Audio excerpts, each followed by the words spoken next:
The gunshot echoed down the alley, sending a chill through Bakari's spine. The air shifted instantly, and as he turned, he caught sight of Kwame, speeding toward them on a roaring black motorcycle, gun in hand. Bakari's heart raced, but this time, it wasn't just fear. It was something else. Kwame was back, and he was ready for a fight. The tension that had built up in Bakari over the past few hours snapped like a taut rope, replaced by an unexpected surge of relief. Kwame hadn't abandoned him. As Kwame pulled up to a screeching halt, Bakari's breath caught in his throat. Kwame's eyes locked onto him for a split second, and in that fleeting moment Bakari knew nothing was the same. The stakes were higher now. "Stay behind me," Kwame said, his voice low but carrying an authority that shook Bakari to his core. The men, Omar and the stranger, straightened up, their eyes narrowing as Kwame dismounted the bike, his gun raised in one smooth motion. The man with Omar didn't flinch, but the tension was palpable. "Back off, Omar," Kwame growled, his gaze locked on the two men. The streetlights flickered, casting shadows that stretched long across the cracked pavement.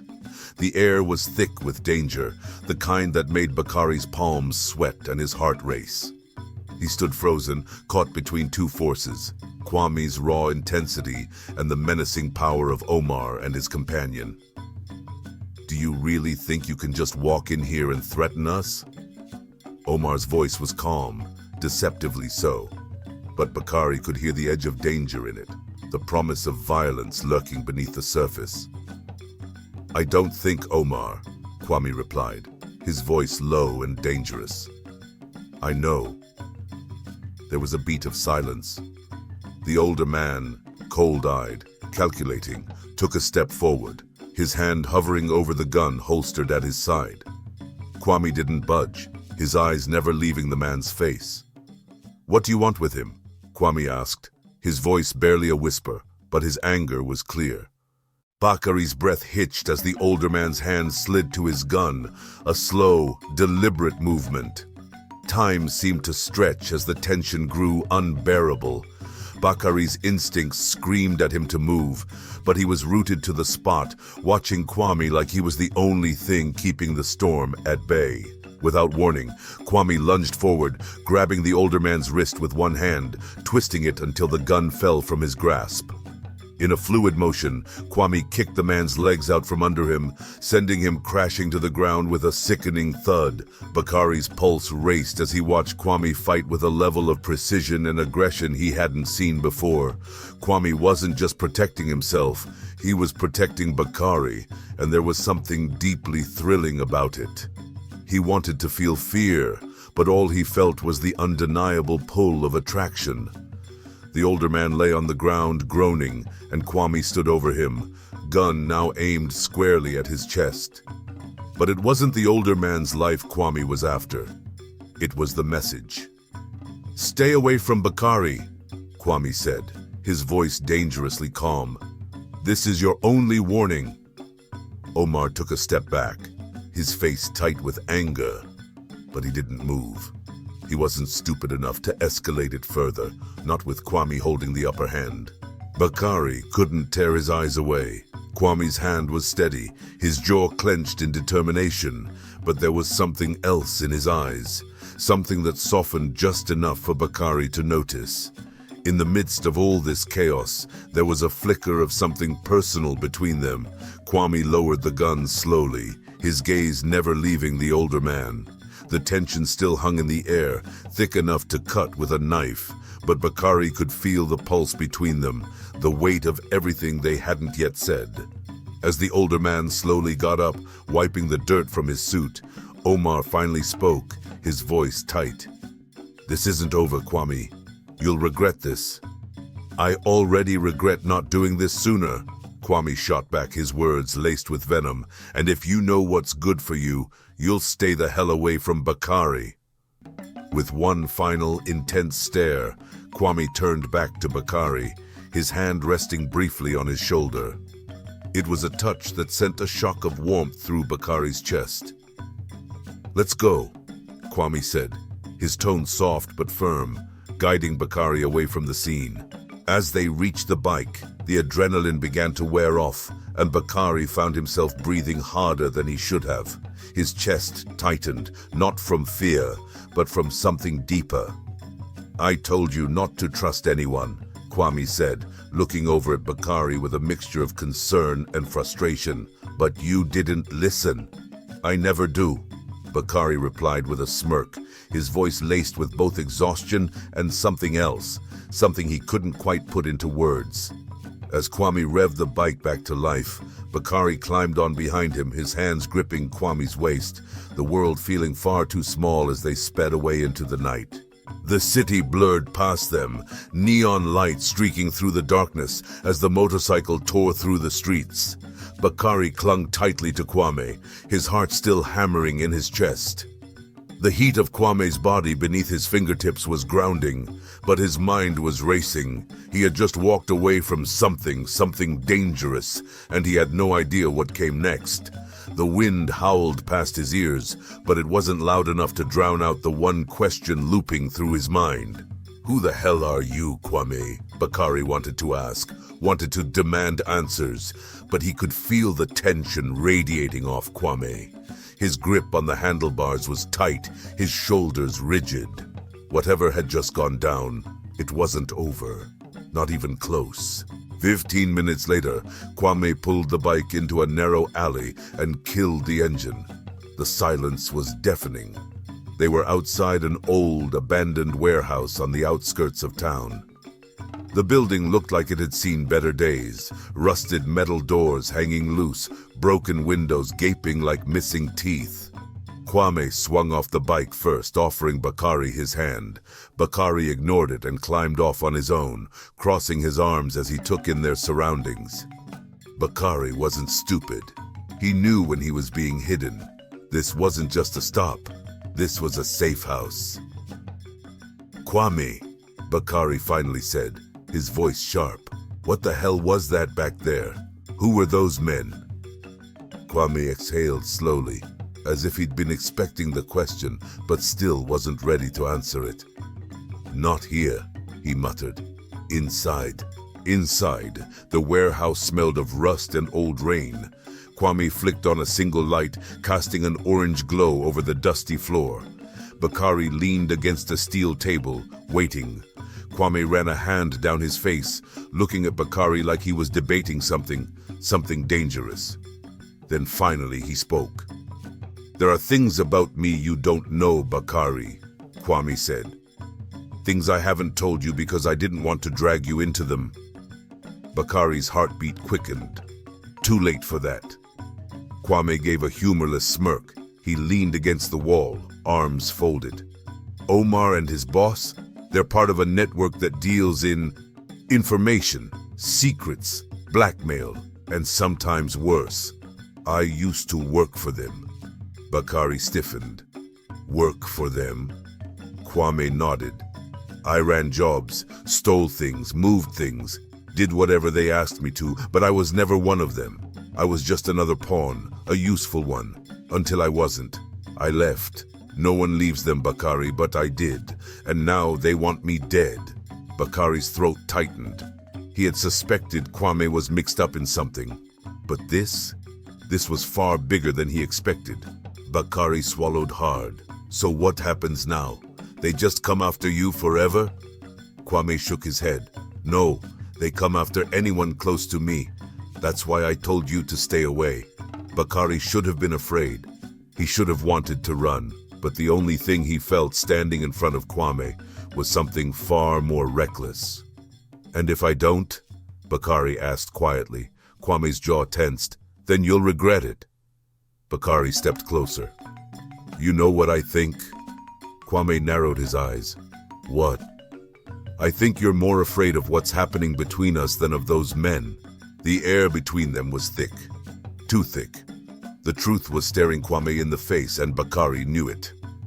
Kwame swallowed, his gaze flickering to Bakari's lips before he forced himself to step back. "This isn't a game." "I never said it was," Bakari shot back. For the first time, Kwame looked conflicted, torn. as if some part of him wanted to pull Bakari in, while the other part wanted to push him away forever. "You need to leave town," Kwame finally said. "Go somewhere safe. They won't stop until they get what they want," Bakari scoffed. "And what is that?" Kwame exhaled. "Me." Bakari stared at him for a long moment, his chest tightening. He could leave. He could walk away right now, but something inside him refused to let go. "I'm not going anywhere," Bakari said. For the first time, Kwame's mask cracked, just a little. And then, without warning, Bakari grabbed him by the collar and pulled him into a kiss. The moment Bakari's lips met Kwame's, the world outside ceased to exist. No danger, no threats, just fire, hot, consuming, impossible to ignore. Kwame pressed in, his grip firm yet desperate, like he was trying to memorize the feel of Bakari against him. His lips moved with a raw hunger, taking and giving in equal measure, tasting the adrenaline that still lingered between them. Kwame's hands, rough and calloused, slid up Bakari's sides, fingertips grazing over skin that burned at the contact. Bakari shuddered, his body betraying just how much he wanted this, how much he wanted him. But then, just as quickly as it began, Kwame pulled back, his forehead resting against Bakari's. His breaths were heavy, his pupils blown wide with something Bakari couldn't quite name. "This..." Kwame's voice was hoarse, barely above a whisper. "This is dangerous." Bakari smirked, still breathless. "Everything about you is." Silence stretched between them, thick and charged. Kwame exhaled sharply and took a step back, running a hand through his hair. "We need to go," Bakari scoffed. "Running again?" Kwame's jaw tensed, but he didn't argue. Instead, he grabbed Bakari's wrist, leading him toward the bike. Bakari let him, for now, but the moment they reached the deserted road, he pulled free. "No, I'm not just blindly following you. Not this time." Kwame turned, his brows knitting together. "Bakari, we don't have time. I deserve to know. Who are they? Why were they after you?" Bakari's voice was firm, steady despite the storm raging inside him. "And why the hell did you pull me into this?" Kwame hesitated. For the first time, he looked tired, as if the weight of whatever he was carrying had finally caught up with him. "They're not just some random thugs," he said finally, voice low. "They're part of something bigger. Someone bigger." Bakari folded his arms. And I used to work for them." The words hung between them, heavy and damning. Bakari's pulse hammered in his ears. He had expected something bad. He wasn't naive. But this? "You worked for them?" Bakari's voice was barely above a whisper. Kwame's gaze was distant, like he was seeing ghosts. "I didn't have a choice," he muttered. "I got in too deep. They don't let you just walk away." Bakari studied him, his frustration battling with the growing ache in his chest. Kwame wasn't just some reckless man running from trouble. He was a man hunted by it. "Why are they after you now?" Bakari pushed. Kwame exhaled, his fingers twitching. "Because I took something from them." Bakari's heart slammed against his ribs. "Took what?" Kwame's eyes flickered with something unreadable. "Something that could destroy them." Bakari swallowed, his throat dry. "And now I'm caught up in it." A bitter smile touched Kwame's lips. "Yeah," he admitted, "and I hate that I pulled you in." Bakari sighed, raking a hand down his face. "You should have told me." "I should have done a lot of things," Kwame admitted, "but I can't let them get to you." There was something raw in the way he said it, something desperate. Before Bakari could respond, Kwame reached out, his fingers skimming lightly over Bakari's hand before gripping it fully. It wasn't forceful, it wasn't possessive, it was grounding. "I need you to trust me," Kwame said, his voice softer now, "even when it doesn't make sense, even when it's dangerous."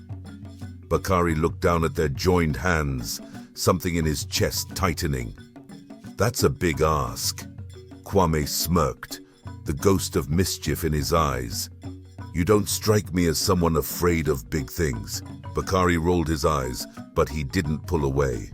They didn't speak much as they needed to move quickly. As Bakari climbed onto the bike, Kwame glanced back at him. Hold on tight. Bakari didn't need to be told twice.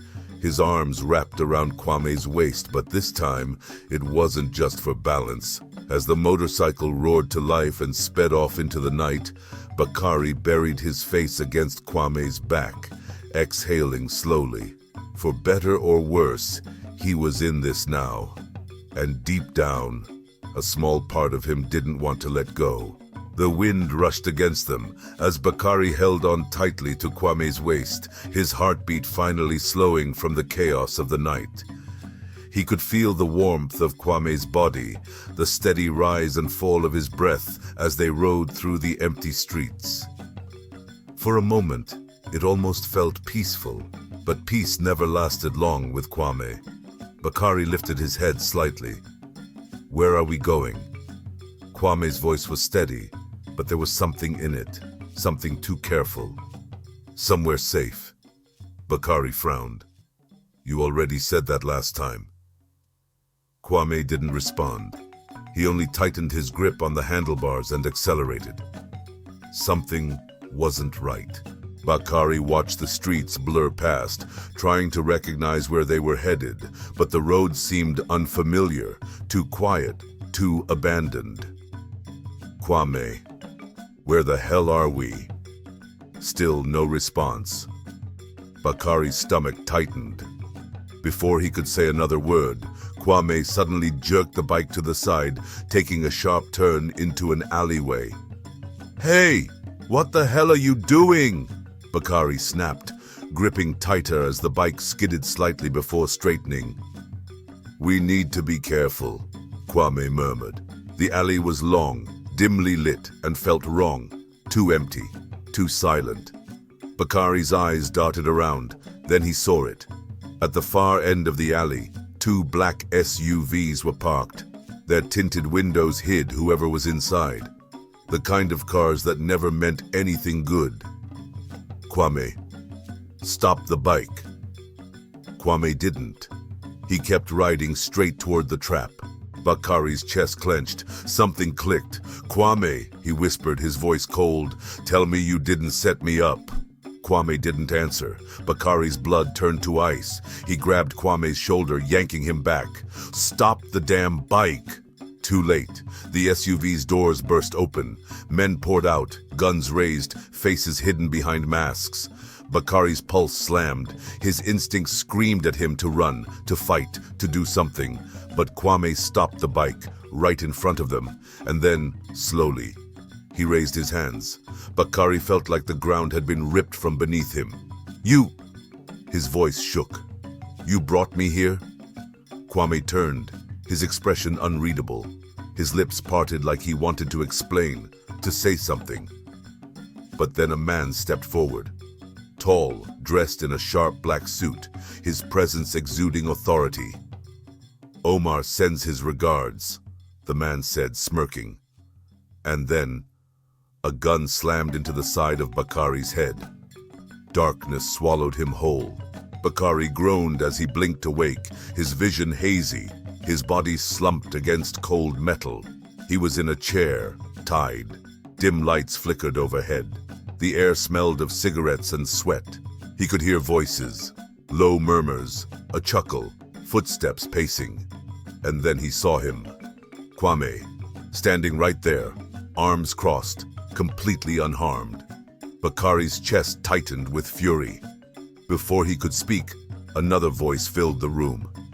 I was wondering when you'd wake up. Bakari turned his head, and there he was, Omar, leaning against a desk, watching him like a predator sizing up its prey. You've been causing me a lot of problems, Omar said, shaking his head. And Kwame here, he finally made the right choice. Bakari swallowed the anger rising in his throat. So this was your plan all along? He spat at Kwame. Get close to me, pretend you care, just to hand me over? Kwame's jaw tightened, but he said nothing. Omar chuckled. I told him you'd take it personally. Bakari turned to Omar, his glare like fire. And what the hell do you even want from me? Omar leaned forward, his smile cold. Simple. Leverage.